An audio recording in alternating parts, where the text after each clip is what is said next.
Hello, this is Richard Wilson, CEO of the Family Office Club, and today I wanted to record a short video on the 3 trust curves that you need to move up with an investor in order to raise capital. Essentially, what I've found over the past 11 years in running the Family Office Club and 93 different investor events over that time is that most investors will not allocate to something unless they're familiar with and have a high level of trust in 3 different things. The first thing is your industry overall. If they don't know your industry, if they don't know the trends going on, if they're not familiar with it, it's going to be hard for them to get in their minds it being okay to make a significant allocation to the space regardless of how much they trust you or like the individual opportunity. That leads me to the next 2 ideas. The next one is getting to know you, yourself, your team, the executives who will be managing the money or managing the operating business that they would be potentially investing in. And they have to really have a high level of trust in the team as one of the most important things. And many investors say that matters more than the industry, and it matters more than the individual opportunity itself. And that's the second one of the trust curves. So the first one is the industry and the overall ecosystem around the opportunity. The second one is the team or the individual or yourself, it might be in your case. The third one is really in the individual opportunity available.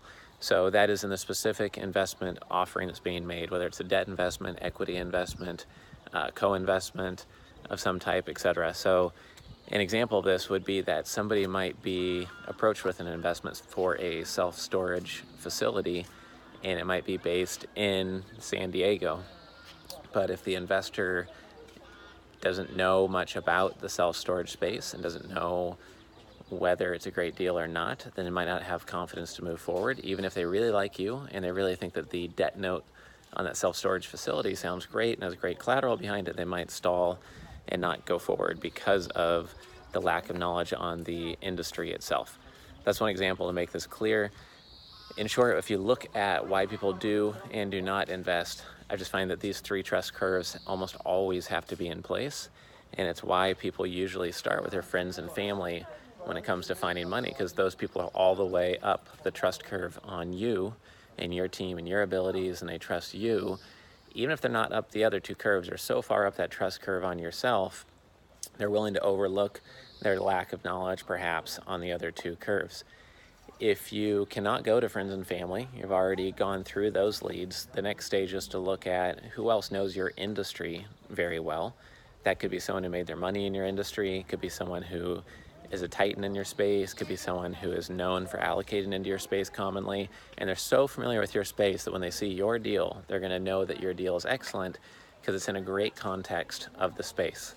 The third way to look at this is thinking about the individual offering itself. Maybe the person selling the asset would stay on and they want to retain 20% equity in that apartment building or 40% equity in that operating business. So maybe you have to raise less capital.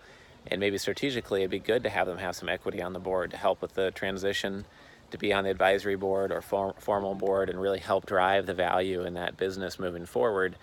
And that would be an example of someone knowing the individual transaction very, very well and being able to have them as part of the investor set because of their knowledge there. Even if they don't know you and your team that well yet, they already know the industry because they're an owner of that asset, or they already know that asset so well, they might be able to participate in that way.